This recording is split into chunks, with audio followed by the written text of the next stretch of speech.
travel this season if I'm on a visa in the US, if I'm a permanent resident or if I am a non-immigrant visa holder, Mhm. is our topic today. Yeah. I am Sam Shihab with the law firm of Shihab Burke, and with me is Brian Burke, my partner, with the same law firm.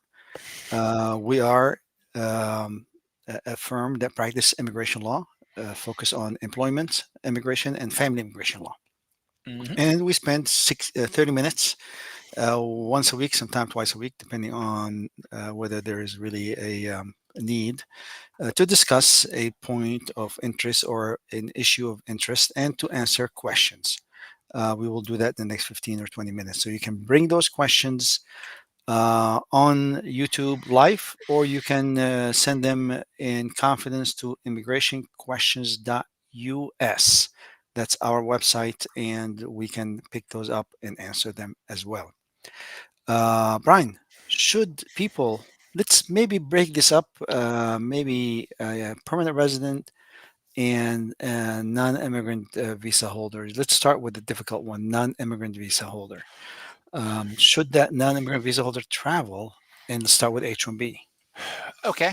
Well, I'll tell you the way I answer this question for anybody.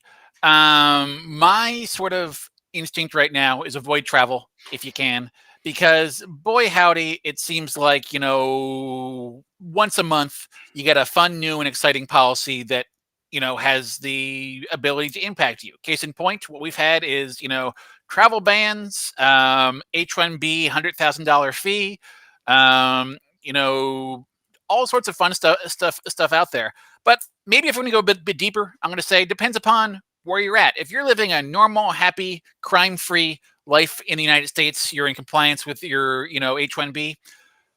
You got to make the choice. There are certain things that are more important than immigration lawyers' conservative opinion. You got to see that family. I don't blame you for making that decision. You know, Who is entitled to enter the U.S. as a matter of law, Brian? we're going to day one immigration lawyer stuff, Sam. One of my favorite things. I haven't said it here for a while. U.S. citizens with a passport in their hand. Yeah. Every person entering the United States is presumed immigrant until they prove otherwise. Yep. So even a U.S. citizen coming in doesn't cannot prove it, cannot come in. You got to No. prove it. So there is no entitlement by law for anybody to enter the U.S. unless they prove that they have the right to it. Only U.S. citizen they have the right. Everybody is a privilege, and that can be taken anytime. Yeah. Obviously, travel is a matter of international commerce. Hmm.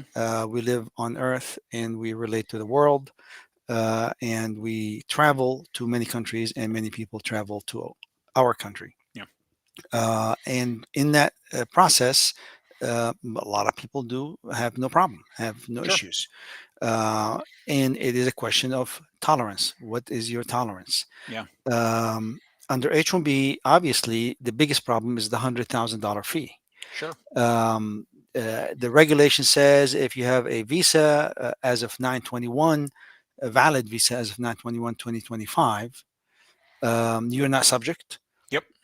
And if you have a valid H-1B Yeah. as If your well, H-1B was filed before that date, you're not subject. subject. Yeah. But anybody who has a post 921 filing and there's a denial, Hmm. these people are subject. Yep. Um, if you are traveling and you have a pending case, it's a problem. Yeah. You can go to the consulate looking for a stamp, and the consulate has a different interpretation of the interpretation that we have Yeah. because the law, the proclamation was vague and Hmm. really more encompassing sometime Yeah. than the implementation. Well, you said something, Sam, that I want to, highlight. That's just maybe the scariest and most stressful part of any sort of immigration travel scenario. It's that, if the consulate says one thing, boy, that consulate has a whole lot of power. Even if I've encountered plenty of times where I think the consulate is wrong on the law of something, but if the consulate makes a bad decision, an unlawful decision, even, it's really difficult to challenge it because they have broad discretion in the admission of people to the United States. And that's really that. I mean, even the H-1B $100,000 fee policy itself is really couched in, foreign policy relating to admission to the United States. And that's that. Yeah.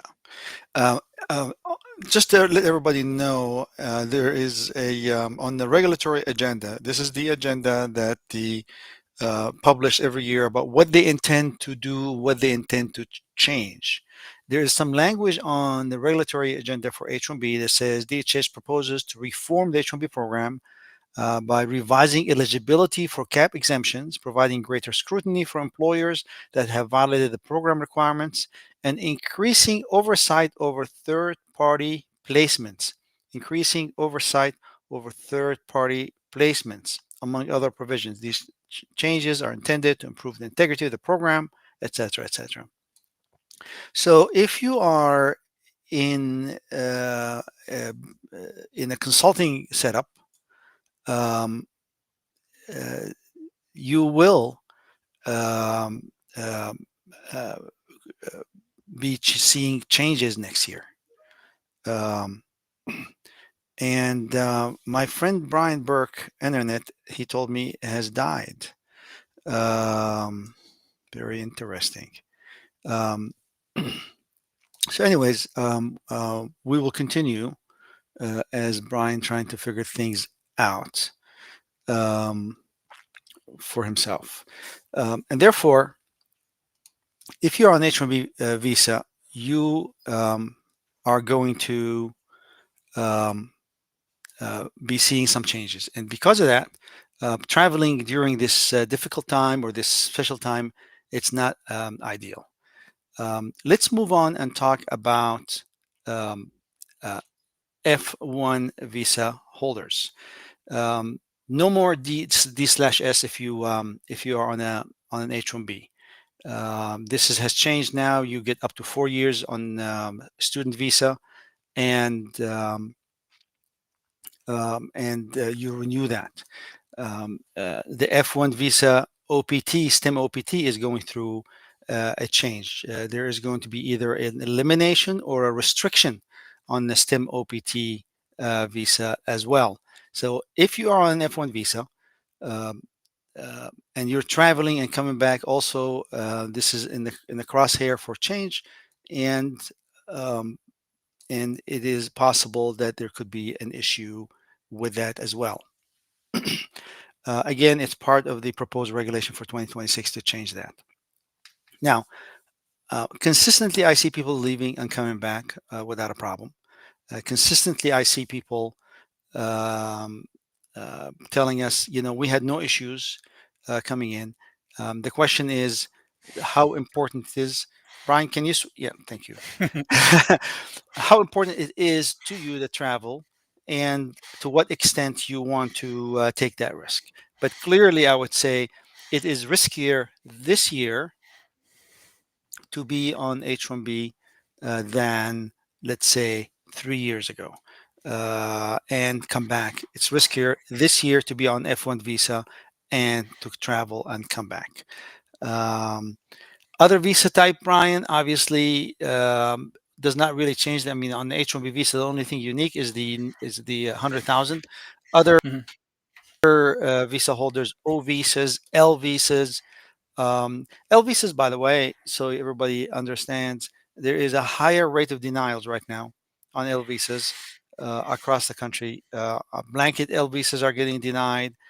L visa on this for the individuals is getting denied more frequently than before. It's just a tougher standard that they're applying. And if you're going through an extension and you're outside the US, uh, good luck coming back if there's denial occurs while you're outside. Now, if you're in the US, you get a denial, you could switch to a B visa, you could file an appeal. There could be a potential solution Yeah. for you as well. So um, there's a wedding back home, go travel. If you're just doing it because you're bored, go to Florida or Yeah. Hawaii or There's Puerto Rico. everything you could ever want to. Okay, not everything you'd ever want to see, but a whole lot of Yeah. fun stuff to see in this country for sure. U.S. permanent resident, Brian. Would you recommend for U.S. permanent residents to travel? I mean, I think I would sort of start with okay, probably yes. You're a permanent resident, but I might start asking you some questions. Do you have any sort? My concern is less. Yeah, my concern Yeah, is less as well. but I do concur. you have any sort of my first conversation is people come to us quite often and say I'm panicking about the state of the world right now, the state of U.S. immigration. Is it safe for me to travel? And my conversation with them usually goes, well, is there any reason you're particularly worried? And basically, if the answer is just, well, the state of the world, well, you're still a permanent resident. We still have permanent residents of the United States. Permanent residents are allowed to leave the country and reenter, and that's that. If you have an old criminal charge, my answer would be, people. One of the sort of fun threads of the last year or so is that they had been picking people up with criminal charges that people thought were in the past, things that they thought wouldn't impact them because the government apparently didn't care. It turns out they did care. I've read numerous stories of people with drug charges, for example, that would make them subject to removal. They were ignored, and you know they got picked up and stopped somewhere. Um, I mean, it doesn't change. That doesn't change the facts as to whether or not somebody is removable. But removal is always discretionary, and part of that discretion is, well, if John Doe is removable, I could send somebody out to get him. That's a lot of work. If John Doe is served up to me on a silver platter, well, that's another story. You know? And those who have been outside the United States for more than Yep. 180 days and then coming back, green card holders, or had some criminal background in their history, or there's some issues with criminal problems in the past while they're abroad, they could be treated as something called Yeah. arriving aliens, very limited treatment. And these arriving aliens are subject to ground of inadmissibility Yeah. fresh, and therefore your treatment is tougher. So if you're traveling outside the US and you have had a criminal issue in the past, or during your travel abroad you got into criminal Yeah. problems and had a criminal conviction, or you've been outside the United States for more than 180 days, all these instances can trigger a different treatment of you coming back to the US. And based on those scenarios, you could be found yourself Yeah. inadmissible. You will have the opportunity, obviously, to be before a judge to determine that. But depending on the scenario, there could be arrest, there could be all Yeah. kind of issues involved. So just keep Yeah. that in mind. Now, it is not the most friendly travel environment right now. So I would say, if you're on the bubble, I would lean on not traveling. If you have an emergency and you need to be visiting a sick family member, or there's a wedding or urgent matters, I would do it. Um, it doesn't Brian, I think the best advice I can give people right now is to go talk to a lawyer, have a conversation with, do a consultation with an Yeah. attorney, and say, listen, here's my scenario, here's what here are my plans Mhm. for travel, what do you Yeah. think? And you may get a good Well, yeah. direction I that may mean, help you even make a like decision. I have a lot of conversations with people where ultimately the conclusion has to be, here's my take, here's my thoughts, here's what might happen if X, Y, Z occurs, right? And ultimately, neither you or I know. I have some more insight because I see more of a bigger view of immigration, but ultimately, it's up to the immigration officials as to what they say. Just having to talk it out makes a lot of people go, "Oh, thanks, Brian. I really feel better, having talked to you. At least understanding the parts at play might help somebody to, understand that for sure.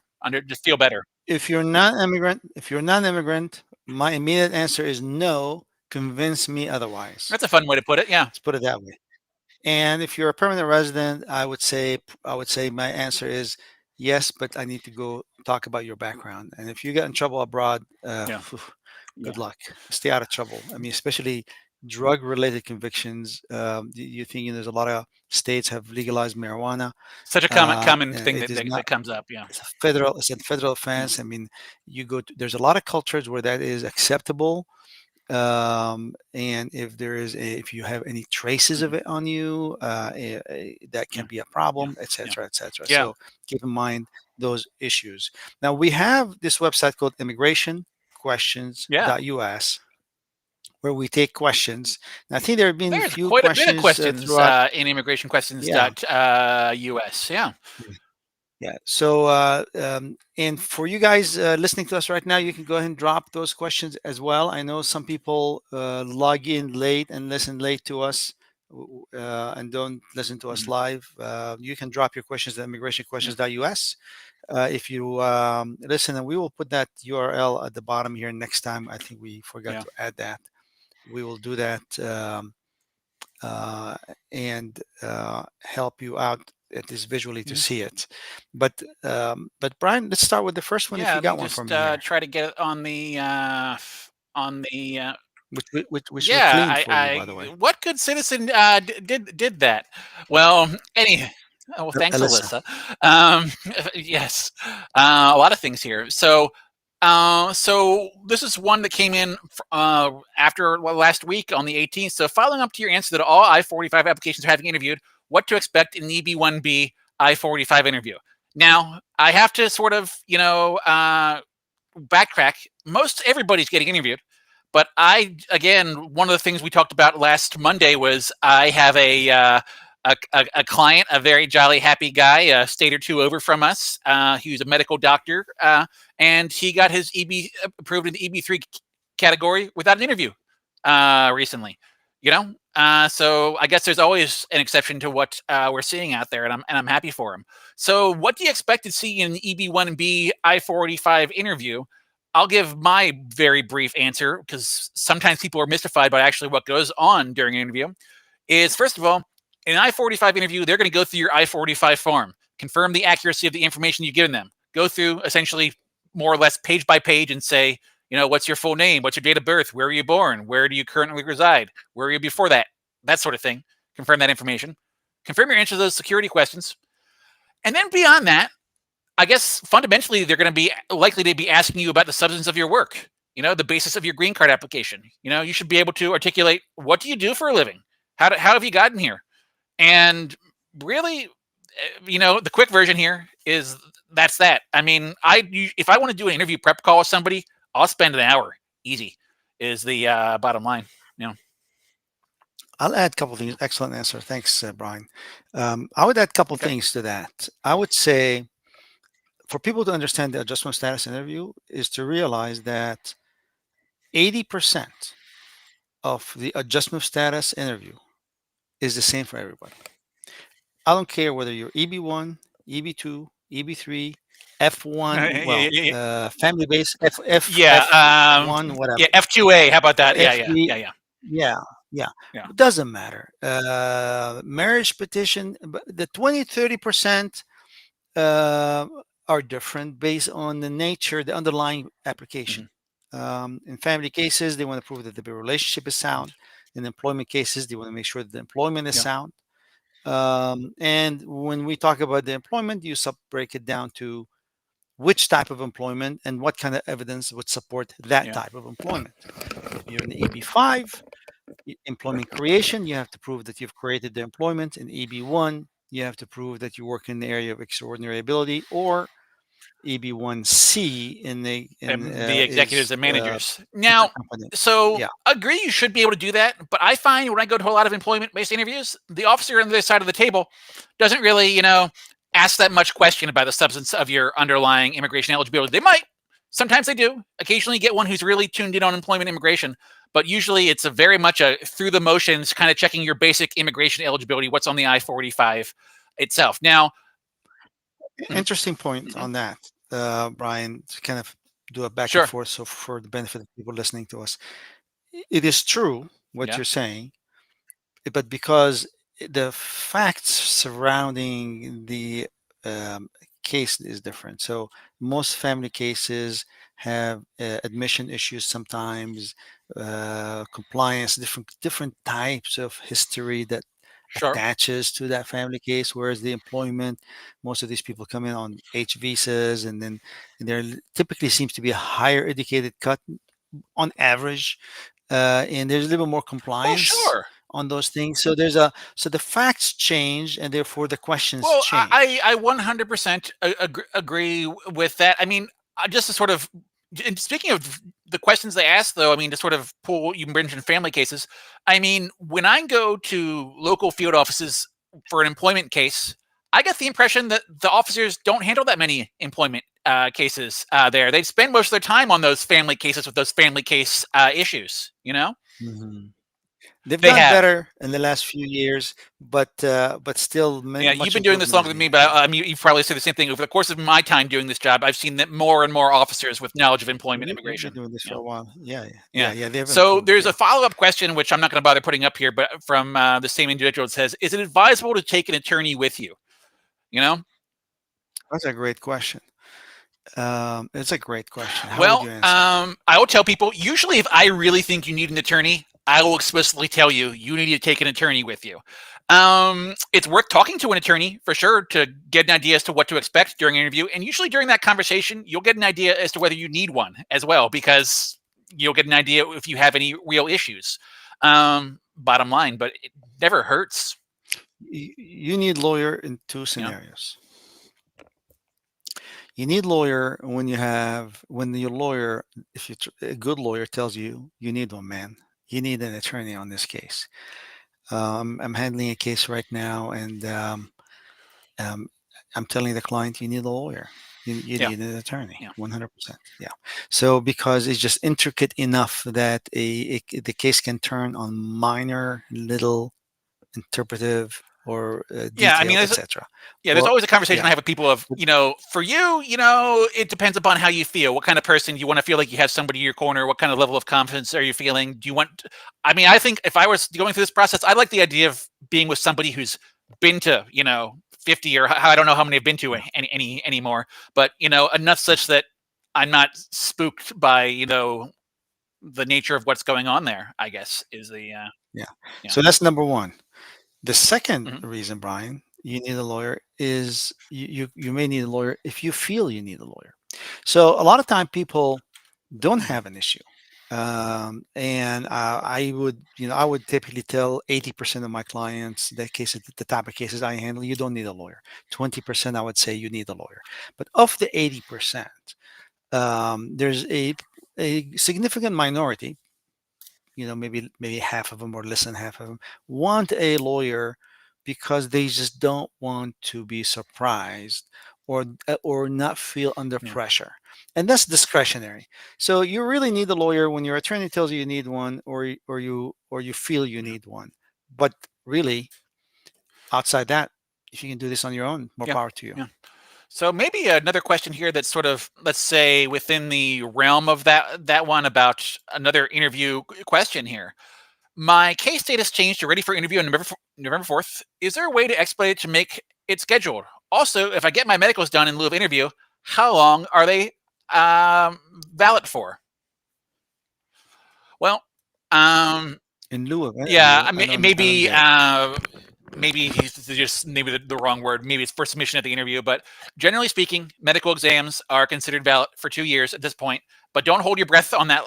On that, that's accurate as of today. They've been changing policies on medical exams quite often with this administration, so you never know. Just know that anytime you give them a no, you might have to give another set in the future. To expedite an interview, basically I wouldn't. I don't think any way you could attempt to do that is worth discussing. They're going to interview you when they want to interview you. Is the bottom line. Only in extreme delay scenarios is it worth discussing. You know. Yeah. Okay. Let's see here. As you plug in this one, Yeah. there's a question that got put in front of me the other day, which is an interesting one.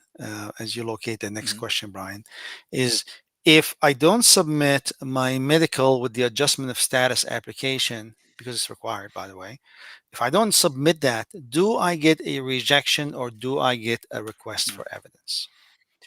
Um, and USCIS, I think, made it clear that they will they will reject the case that does not come with Yeah. a medical. Now, I haven't seen it. I haven't seen it because we wouldn't Yeah. take that risk. But and don't try to find out whether Yeah. they I, would I do an don't want to. audit I for don't you want or to not. know. Yeah. Yeah. Yeah, but obviously, if you've mailed it and you forgot the medical, Do let us know how that goes. I'd be curious to see to hear. Yeah. Well, what do you do? I mean, the question, if Hmm. that happened, it's critical to understand whether waiting will put you out of Yeah, status. Let's say this yeah, B visa is yeah, yeah. expiring, because if that does, you cannot wait. You just have to Mm. file another one and include the medical and deal with the first one, withdrawing them, because you cannot go into a situation where, oh, I hope they send an RFE, not reject the case, and then they reject the case, and then now you're out of status. And in most cases, not all cases, but most cases, you cannot refile Mhm. the I-485. You've missed Yeah. out on that filing. So it's really critical to Yeah. understand the difference, Brian. So let's see here. Just another sort of question relating to interview stuff. So I had to cut this down to fit in here, but there's a question on Form I-45 that says, "Hey, have you ever been denied a visa to the United States?" And this person said no. Um, Basically, turns out I did have a visa application denial. How do I? And essentially, the question is, how do I fix that? How do I correct the my oops on my I-45 form when it comes time for an interview, or anytime really? It's an Yeah. excellent question.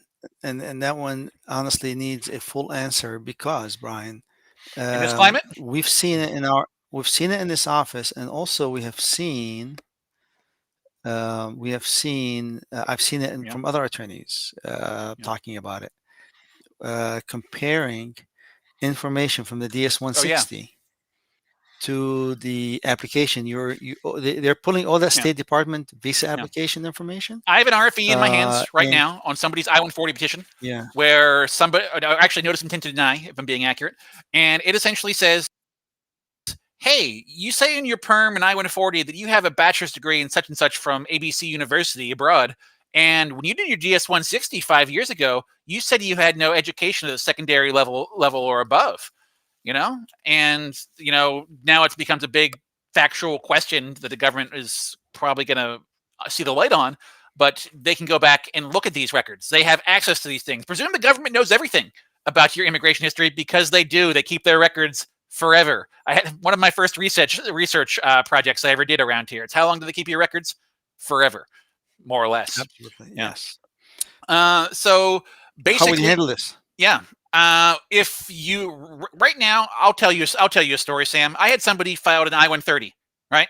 And they said they had been married one time, and then as soon as we filed this darn case, they said, turns out I've been married, 3 times.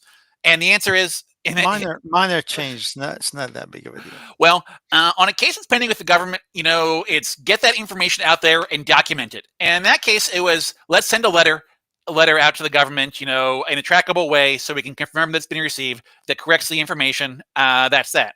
But and I guess when it comes to an interview scenario, kind of the same thing is possible all the time. I will tell anybody who I'm going to interview with is, hey, take a look over this I-485 form. Make sure everything here looks good. We looked at it, you looked at it, but sometimes time makes you a little bit smarter. If you see any problems, basically, you can bring a letter with you to that interview. Even better, you can send it to them before the interview and says, hey, prior to this interview, reviewed my forms, had some ideas, things we could have made better. There you go.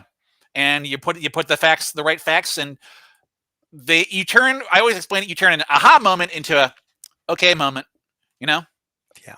Yeah. Excellent. Yeah. So the proactive nature of correcting it is really critical. Yeah. You have to be both proactive and defensive. Proactive meaning that you are going to respond immediately Mm-hmm. by writing a letter and sending it certified mail, return receipt requested, so you can get the confirmation in hand. You walk into the interview, they're going to say, raise your hand, swear that you're going to tell the truth, nothing but the truth. So help me God. You say, I do. Have a seat. Yes. Officer, whenever you have a moment, I want to give you some documents Yeah. at your convenience, but you need to just throw it there. Yeah. And he's going to say, oh, I'm not ready for you right now. I got this to do. I'm an important guy. I'm busy. And you say, absolutely, on your time frame, officer. Thank you very much. And then the moment he said, what do you got? He said, I just send you the certified mail. I just want to give you a copy of it, Well, one yeah. I more, mean, just in case. as soon as So I meet that, yeah, that's proactiveness, yeah, yeah. Brian.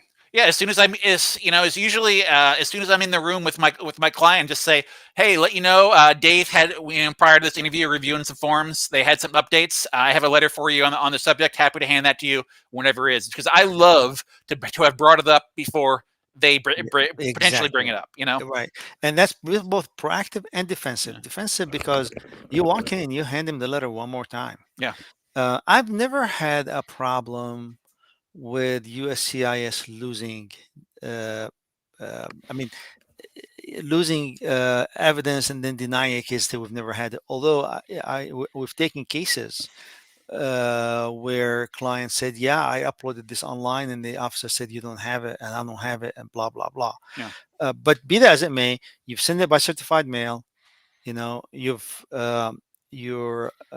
handed at the interview. You're in good shape, and that's one of the reasons I don't like this upload system, this electronic system. This all can just get destroyed, and government shut down, everything goes down, go up, it looks different. Well, yeah, people always ask me, or occasionally ask me about online filing with USCIS. Well, one, I hate it because I mean I've done it plenty of times before. I don't like doing it because it's incredibly tedious and I don't trust it. I like the records that I keep. You know, the first thing I learned here is keep really good records. Make copies of your filings. You don't get a really good copy of anything from USCIS when you file online. Yeah. Let's take one more, Brian, and then we'll call it a day. Okay. Well, I'm not sure. Well, here, somebody has a very long story, but I'm gonna do some paraphrasing, and they're gonna get their money's worth here. It sounds like it has a happy ending. So first of all, let's get your ego ready, Sam, because Take this one out off the screen, though. okay, I will do that. I will do that. That's a long one. So first of all, can I say how valuable your videos have been over the span of 5 years? Have we been doing this for 5 years now, Sam? I think we're pretty I don't know. close. We Are start we? we My picked this up goodness. up during COVID. So I'm an October 2020 filer with I-45 pending, single applicant, employment based, did no updates or grounded, upgrades or downgrades, excuse me, and date became current in October 2025 bulletin. Uh, Nice. uh, so basically, decision received. She'll receive a green card in a few days. Nice. There you go. Here's some follow-up questions. My I-45J was approved from the original employer in 2020. I since then changed to employers. For the current employer, my lawyer is taking awfully long to submit 45J, and he did not submit since the last 2 months, and now my filed his decision is approved. They didn't ask for a supplement J. Do I still need to submit the I-45J? That's an excellent question. Yeah. So, yeah. Well, yeah, I would begin by saying if you have the green card in your hand, this case is closed. I agree.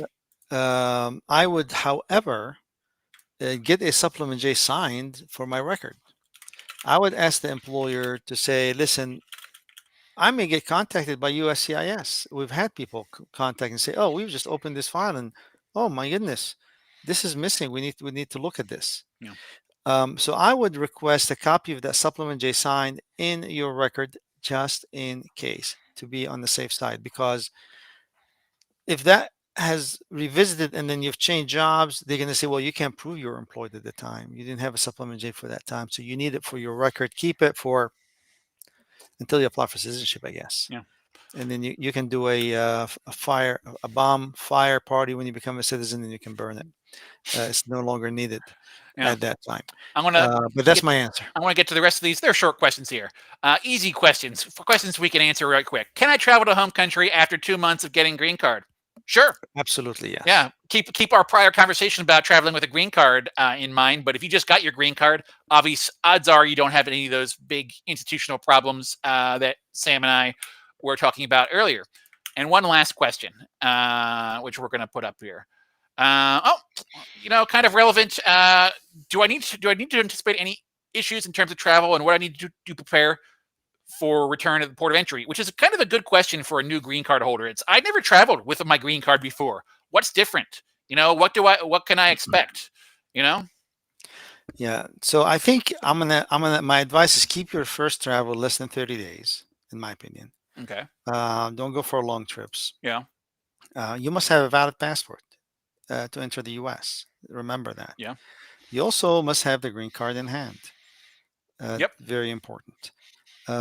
Also, just remember, um, abandonment of a green card is not a time issue. It can happen anytime. That's true. The chances of anybody questioning you on your permanent residency on 30-day or less travel uh, is less than 0.01%, but Sure. it's not 0%. Yeah. So you need to understand that you should be able to say, no, I got a job here. I have a bank account. I have a house. I have an apartment. I have a car, health insurance, Yeah. driver's license, blah, Yeah. blah, blah.